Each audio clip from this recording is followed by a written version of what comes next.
لمبے چوڑے اعمال نہیں، اللہ کے رسول اور صحابہ کا طرز عمل، چھوٹے چھوٹے اعمال کی بدولت آپ حسن خاتمہ کو اپنے قریب کر سکتے ہیں۔ آپ موت کے وقت گمراہ نہیں ہوں گے۔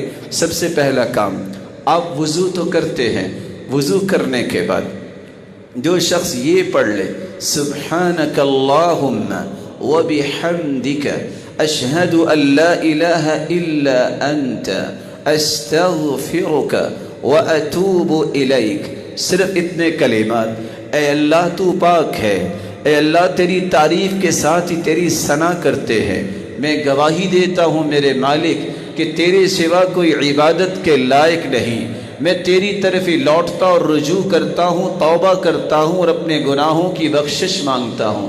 اتنے مبارک کلمات کہہ دے۔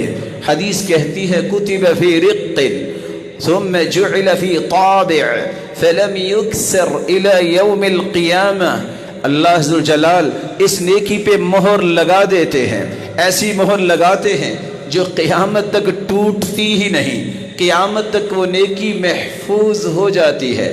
وَمَن تُقُبِّلَ لَهُ حَسَنًا، جس کی ایک نیکی بھی قبول ہو گئی رب تعالیٰ اسے جنت کا وارث بنا دیں گے۔ رسول اللہ صلی اللہ علیہ وسلم اور صحابہ کا چھوٹا سا عمل جس سے حسن خاتمہ کا سبب مل سکتا ہے، آپ جب سونے لگو اور لیٹتے وقت وضو کر کے سو جاؤ، اپنے دائیں ہاتھ کو اپنے دائیں رخسار کے نیچے رکھو، دائیں کروٹ ہو کے لیٹو، صرف اتنے کلمات پڑھ لو، اللہم انی اسلمت نفسی الیک، اللہم اسلمت نفسی الیک ووجہت وجہی الیک وفوضت امری الیک والجأت ظہری الیک رغبتا ورہبتا الیک لا ملجا ولا منجا منک الا الیک آمنت بکتابک الذی انزلت وبنبیک الذی ارسلت۔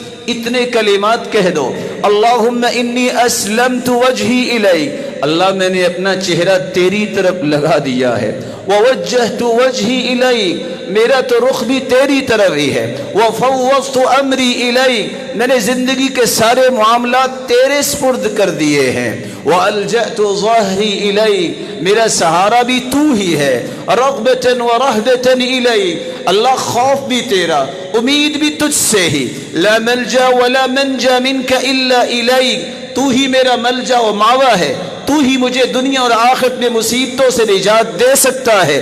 آمنت بکتابک الذی انزل، میں ایمان لاتا ہوں سوتے وقت اس کتاب پر جو تو نے اتاری ہے، وبنبیک الذی ارسل، اور اس نبی پر بھی ایمان لانے کا میں اظہار کر رہا ہوں کہ جس کو تو نے پیغمبر بنایا میں اس کو سچا نبی مانتا ہوں۔ اللہ کے رسول فرماتے ہیں یہ چھوٹی سی دعا سوتے وقت تم پڑھ لو، من قالہن، جو شخص یہ کہہ دیتا ہے سوتے وقت، ثم مات تحت لیلته مات علی الفطرہ، صحیح بخاری کی روایت ہے 6315 کہ جو یہ پڑھ کے سو گیا صبح اٹھا ہی نہیں ہے، فوت ہو گیا، یہ فطرت پہ فوت ہوگا، اور فطرت پہ فوت ہونے والا اللہ کی جنت کا وارث ہوگا۔ اس کا یہ حسن خاتمہ ہے۔ تیسرا طریقہ، زندگی میں ایک نہیں سینکڑوں مجالس لگتی ہیں، بیٹھتا ہے انسان، کچھ کہتا ہے، کچھ سنتا ہے، خاموش رہتا ہے، مجلس برخاست ہو، اللہ کے رسول کی سنت کو زندہ کر لے، صحابہ کے عمل کو تازہ کر لے۔ کان اذا جلس مجلسا، اللہ کے رسول جب بھی کہیں بیٹھتے، او صلی، یا نماز پڑھ کے اٹھتے، تکلم بکلمات، کچھ کلمات اپنی زبان اقدس پہ لاتے۔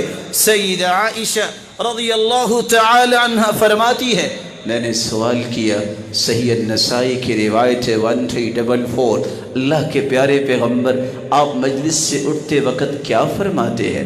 آپ نماز پڑھ کے اٹھتے ہیں تو آپ کی زبان اتھر سے کچھ کلمات نکلتے ہیں، آپ کیا بولتے ہیں؟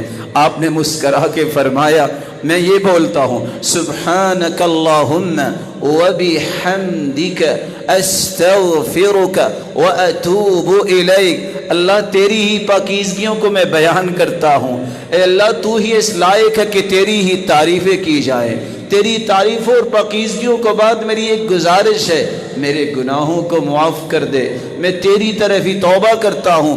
جو اتنے کلمات کہہ دیتا ہے قیامت تک یہ نیکی محفوظ رہتی ہے، اللہ ذوالجلال اس نیکی کے بدلے اس کو جنت کا وارث بنائیں گے۔ چوتھا عمل رسول اللہ صلی اللہ علیہ وسلم کو اللہ نے قرآن کے ذریعے سکھایا کہ امت کو یہ بتاؤ، یہ دعا کثرت سے پڑھا کرے، ربنا لا تزغ قلوبنا بعد إذ هديتنا وهب لنا من لدنك رحمة إنك أنت الوهاب لا تزغ قلوبنا، اے اللہ ہمارے دلوں کو ٹیڑھا نہ کرنا، ہدایت کے بعد ان کو ہدایت پہ رکھنا۔ وَهَبْ لَنَا مِن لَّدُنْكَ رَحْمَةً، اے اللہ اپنے پاس سے رحمت کی برکھا ہمیں نصیب فرما۔ إِنَّكَ أَنْتَ الْوَهَّابُ، اللہ تو ہی تو سب کو دینے والا ہے۔ یہ کثرت سے پڑھنا اور حدیث کو یاد کیجئے۔ اللہ کے رسول کا فرمان ہے، إِنَّ قُلُوبَ بَنِي آدَمَ كُلُّهَا بَيْنَ إِصْبَعَيْنِ مِنْ أَصَابِعِ الرَّحْمَنِ كقلب واحد یصرفہ حیث یشاء۔ صحیح مسلم کی روایت ہے 2654 کہ ساری دنیا کے دل تو اللہ ذوالجلال کی 2 انگلیوں کے درمیان ہیں، جس طرح وہ چاہے پھیر سکتا ہے۔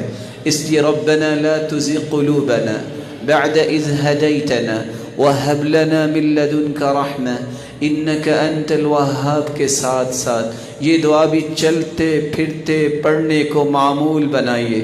یا مقلب القلوب ثبت قلبی علی دینک ویا مصرف القلوب صرف قلبی الی طاعتک۔ اے دلوں کو پھیرنے والے مجھے دین پہ ثابت قدمی عطا فرما۔ اے دلوں کو پھیرنے والے میرے دل کو اپنی اطاعت کی طرف پھیر دے، میرے دل کو اس عمل کی طرف پھیر دے جس سے تو راضی ہو جائے۔ رسول اللہ صلی اللہ علیہ وسلم اور صحابہ کا ہر وقت کا عمل جو 5واں تھا وہ یہ تھا، وہ کفارات کو اختیار کرتے۔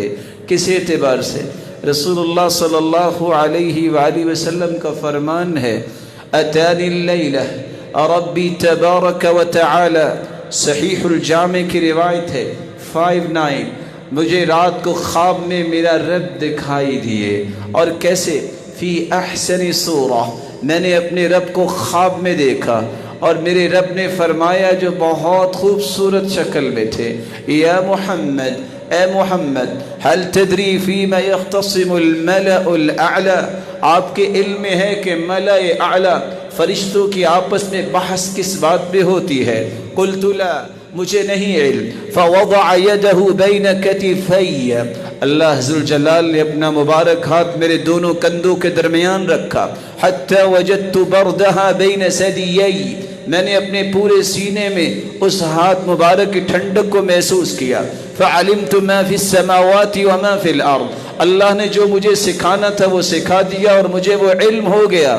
فقال یا محمد هل تدری فیما یختصم الاعلی، اللہ نے پھر پوچھا میرے محبوب فرمائیے آپ کو علم ہے کہ ملأ الاعلی فرشتے کس بات میں بحث و تکرار کرتے ہیں؟ قلت نعم، جی ہاں، فی الکفارات والدرجات، کفارات کے اندر کہ ان کا اجر کیا لکھے، درجات کے متعلق ان کا اجر کیا لکھے۔ کفارات کیا ہے؟ المکث فی المساجد، المکث فی المساجد بعد الصلوات والمشي على الأقدام إلى الجماعات وإسباغ الوضوء في المكاره۔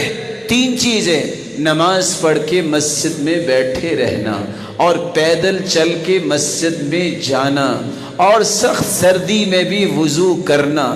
یہ ایسے اعمال ہیں 3 کہ اللہ تعالیٰ زندگی کے سارے گناہوں کا ان تینوں اعمال کو کفارہ بنا دیتے ہیں۔ رسول اللہ صلی اللہ علیہ وآلہ وسلم نے فرمایا کہ اللہ نے مجھے فرمایا صدقت یا محمد، میرے محبوب تو نے سچ فرمایا۔ ومن فعل ذلك عاش بخیر ومات بخیر وكان من خطيئته کہ یوم ولدت امہ، جس نے یہ تینوں کام کر لیے، سردی میں بھی وضو مکمل کیا، پیدل چل کے مسجد گیا، نماز پڑھ کے بیٹھ کے ذکر کرتا رہا، جب تک زندہ رہے گا خیر پہ رہے گا، موت بھی آئے گی خیر پہ آئے گی، گناہوں سے اس طرح پاکیزہ ہو جائے گا اس طرح آج ہی اس کی ماں نے اسے جنا ہے، کوئی گناہ باقی نہیں بچا۔ رسول اللہ صلی اللہ علیہ وسلم نے ایک چھٹا عمل بھی ہر وقت معمول بنایا، جس کو صحابہ نے بھی معمول بنایا، سید الاستغفار جس کو کہتے ہیں۔ صحیح الجامع کی روایت ہے 3674، رسول اللہ صلی اللہ علیہ وسلم کے صحابی شداد بن اوس رضی اللہ تعالی عنہ روایت کرتے ہیں کہ سید الاستغفار کے بارے میں اللہ کے رسول نے فرمایا، وہ یہ کہے، اللہم انت ربی لا الہ الا انت خلقتنی وانا عبدک وانا على عہدک ووعدک ما استطعت اعوذ بک من شر ما صنعت ابوء لک بنعمتک علی وابوء بذنبی فاغفر لی فإنه لا يغفر الذنوب الا انت۔ اللہم انت ربی، اے اللہ تو ہی میرا رب ہے، لا الہ الا انت، تیرے سوا کوئی عبادت کے لائق نہیں، خلقتنی وانا عبدک، تو نے ہی مجھے پیدا کیا، میں تیرا بندہ ہوں، وانا علی عہدک ووعدک ما استطعت، میں تیرے کیے ہوئے وعدوں کو پورا کروں گا۔ اللہ ان وعدوں کے ساتھ ساتھ اعوذ بک من شر ما صنعت، اللہ جو میں گناہ کر بیٹھا میں تجھ سے اس کی بخشش طلب کرتا ہوں، تیری پناہ مانگتا ہوں۔ ابوء لک بنعمتک علی وابوء بذنبی، تیری نعمتیں تو بہت ہیں، میں نے اس کی ناشکری تو بہت کی ہے، اللہ اس کا انکار تو کیا ہے، لیکن تو ہی تو معاف کرنے والا ہے، مجھے معاف فرما دے۔ فإنه لا يغفر الذنوب إلا أنت، تیرے سوا کوئی معاف کرنے والا نہیں۔ اتنے کلمات کو کہہ دے، دن کو کہہ دے، رات تک اسے موت آ جائے جنتی ہے، رات کو کہہ دے دن تک اسے موت آ جائے یہ جنتی ہے۔ یہ 6 آسان طریقے رسول اللہ صلی اللہ علیہ وسلم اور صحابہ نے حسن خاتمہ کے لیے امت کے لیے چھوڑے۔